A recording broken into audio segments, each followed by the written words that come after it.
Assalamualaikum warahmatullahi wabarakatuh. Halo semua, selamat datang di podcast Ruang Dialog. Perkenalkan, saya Revo Mereza yang akan memandu diskusi kita pada hari ini. Dan bersama saya telah hadir narasumber kita. Halo, perkenalkan saya Vanessa Abela, biasa dipanggil Vanessa, berasal dari jurusan Pendidikan Pancasila dan Kewarganegaraan Universitas Negeri Padang. Episode kali ini kita akan membahas kebijakan pendidikan secara lebih mendalam, mulai dari urgensi demokratisasi dan desentralisasi pendidikan, proses otonomi pendidikan, model kebijakan di daerah otonomi seperti Aceh dan Padang, hingga isu-isu kritis kebijakan pendidikan, yaitu standar nasional pendidikan, liberalisasi pendidikan, serta profesionalisme pendidik dan mutu pendidikan. Di diskusi ini penting karena kebijakan pendidikan sangat menentukan arah dan kualitas pendidikan di Indonesia. Baik, ada pun beberapa pertanyaan yang ingin saya ajukan kepada narasumber kita. Baik, Vanessa, mengapa demokratisasi dan desentralisasi pendidikan dianggap sangat penting dalam sistem pendidikan di Indonesia yang majemuk seperti sekarang ini? Nah baik, jadi kan desentralisasi dan demokratisasi ini sangat penting karena Indonesia itu memiliki keberagaman seperti kondisi geografis, kondisi budaya, sosial, dan ekonomi yang tidak dapat diseragamkan. Nah, ketika suatu kebijakan itu terlalu sentralistik, maka banyak keputusan yang diambil tanpa mempertimbangkan kebutuhan nyata di daerah tersebut. Nah, misalnya nih seperti daerah-daerah yang ada di pedalaman atau pelosok itu sering mendapat kekurangan seperti kekurangan guru atau kekurangan fasilitas sarana prasarana dan lain-lain sebagainya. Nah, sedangkan kebijakannya itu sama dengan yang ada di sekolah yang ada di daerah kota besar. Nah, dengan adanya demokratisasi pendidikan ini bisa memberi ruang kepada masyarakat untuk menyampaikan aspirasi mereka.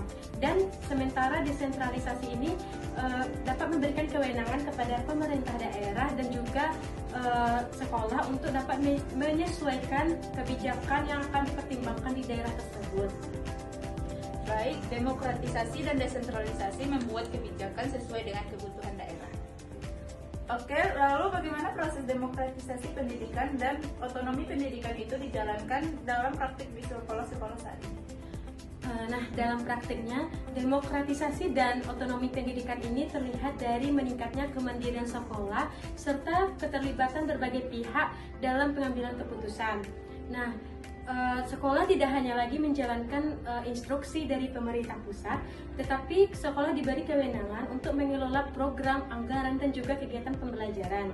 Nah, contoh nyata yang sering kita temui itu ialah manajemen berbasis sekolah, di mana kepala sekolah, guru, komite sekolah, dan juga orang tua itu duduk bersama untuk merancang kegiatan program pembelajaran.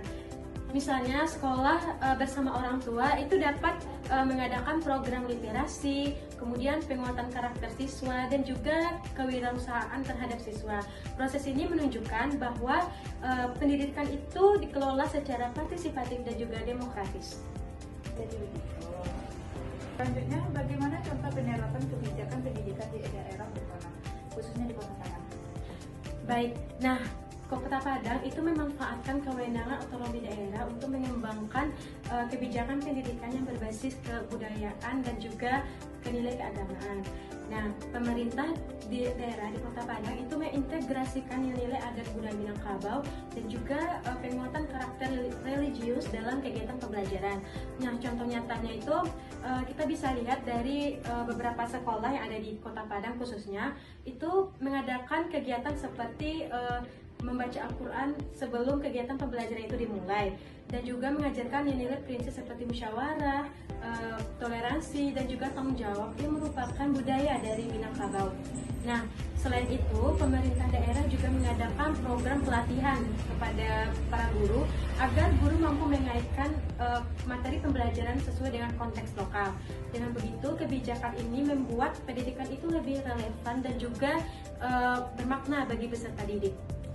Dari Kota Padang bisa kita lihat bahwa kebijakan pendidikan bisa disesuaikan dengan budaya lokal. Ya. Baik, pertanyaan selanjutnya, Aceh dikenal sebagai daerah dengan otonomi khusus. Bagaimana kebijakan pendidikan di daerah Aceh dilaksanakan? Nah, Aceh ini memiliki kewenangan khusus dalam bidang pendidikan yang memungkinkan daerah ini memiliki kebijakan pendidikan yang berciri khas keislaman. Nah, pendidikan di Aceh ini tidak hanya berfokus pada pencapaian akademik, tetapi juga berfokus pada proses pembentukan sikap, karakter, dan juga moral para peserta didiknya. Contoh nyatanya itu misalnya di Aceh mengadakan kegiatan pendidikan diniyah dan juga penguatan kegiatan keagamaan di sekolah. Nah, di beberapa sekolah siswa itu dibiasakan untuk mengikuti kegiatan keagamaan yang merupakan bagian dari proses pembelajaran. Nah, kegiatan ini menunjukkan bahwa pendidikan di Aceh itu bahwa otonomi dan pendidikan di Aceh itu tidak hanya berfokus pada pencapaian akademik saja, kemudian pendidikan ini dapat disesuaikan dengan kebutuhan yang ada di daerah atau sekolah tersebut. Baik, artinya otonomi khusus di Aceh dimanfaatkan untuk penguatan nilai dan karakter. Nah, Aceh ini memiliki kewenangan khusus dalam bidang pendidikan yang memungkinkan daerah ini memiliki kebijakan pendidikan yang berciri khas keislaman. Nah, pendidikan di Aceh ini tidak hanya berfokus pada pencapaian akademik, tetapi juga berfokus pada proses pembentukan sikap, karakter, dan juga moral para peserta didiknya. Contoh nyatanya itu misalnya di Aceh mengadakan kegiatan pendidikan diniyah dan juga penguatan kegiatan keagamaan di sekolah. Nah, di beberapa sekolah siswa itu dibiasakan untuk mengikuti kegiatan keagamaan yang merupakan bagian dari proses pembelajaran. Nah, kegiatan ini menunjukkan bahwa pendidikan di Aceh itu bahwa otonomi dan pendidikan di Aceh itu tidak hanya berfokus pada pencapaian akademik saja, kemudian pendidikan ini dapat disesuaikan dengan kebutuhan yang ada di daerah atau sekolah tersebut. Baik, artinya otonomi khusus di Aceh dimanfaatkan untuk penguatan nilai dan karakter. Baiklah, pertanyaan selanjutnya, apakah tantangan utama dalam penerapan standar nasional pendidikan di Indonesia? Baik, adapun tantangan utama dari penerapan SNP atau Standar Nasional Pendidikan ini ialah ketimpangan kondisi antar daerah. Nah, standar yang ditetapkan secara nasional itu sering kali sulit dipenuhi oleh beberapa sekolah yang berada di daerah pelosok atau tertinggal. Contohnya yaitu seperti standar sarana dan prasarana, misalnya seperti laboratorium atau fasilitas teknologi pembelajaran itu mudah sekali diterapkan atau dipenuhi di beberapa daerah perkotaan, namun sulit diterapkan di daerah pedesaan atau daerah tertinggal karena keterbatasan akses dan juga anggaran. Nah, meskipun standar yang digunakan itu sama, namun kualitas pendidikan yang dihasilkan masih belum merata. Akibatnya diperlukan kebijakan dari SNP agar SNP ini dapat diterapkan secara teratur dan juga merata di setiap daerah. Baik, jadi tantangan standar nasional pendidikan masih pada pemerataan antar daerah. Baik, adapun tantangan utama dari penerapan SNP atau Standar Nasional Pendidikan ini ialah ketimpangan kondisi antar daerah. Nah, standar yang ditetapkan secara nasional itu sering kali sulit dipenuhi oleh beberapa sekolah yang berada di daerah pelosok atau tertinggal. Contohnya yaitu seperti standar sarana dan prasarana, misalnya seperti laboratorium atau fasilitas teknologi pembelajaran itu mudah sekali diterapkan atau dipenuhi di beberapa daerah perkotaan, namun sulit diterapkan di daerah pedesaan atau daerah tertinggal karena keterbatasan akses dan juga anggaran. Nah, meskipun standar yang digunakan itu sama, namun kualitas pendidikan yang dihasilkan masih belum merata. Akibatnya diperlukan kebijakan dari SNP agar SNP ini dapat diterapkan secara teratur dan juga merata di setiap daerah.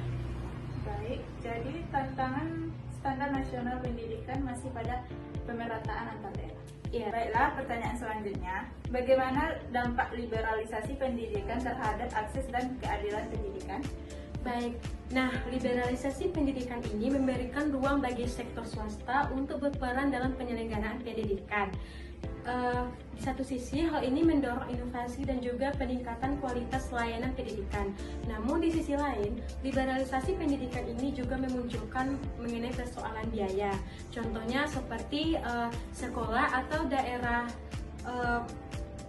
Misalnya seperti sekolah atau perguruan tinggi swasta unggulan itu memungut biaya yang cukup tinggi sehingga hanya dapat diakses oleh masyarakat tertentu. Nah, akibatnya hal ini berpotensi untuk memperluas kesenjangan sosial yang ada bagi masyarakat dan juga jika tidak diimbangi dengan pelindungan bagi masyarakat yang kurang mampu. Baik, dapat kita simpulkan bahwa liberalisasi pendidikan dapat membawa peluang ataupun resiko ketimpangan.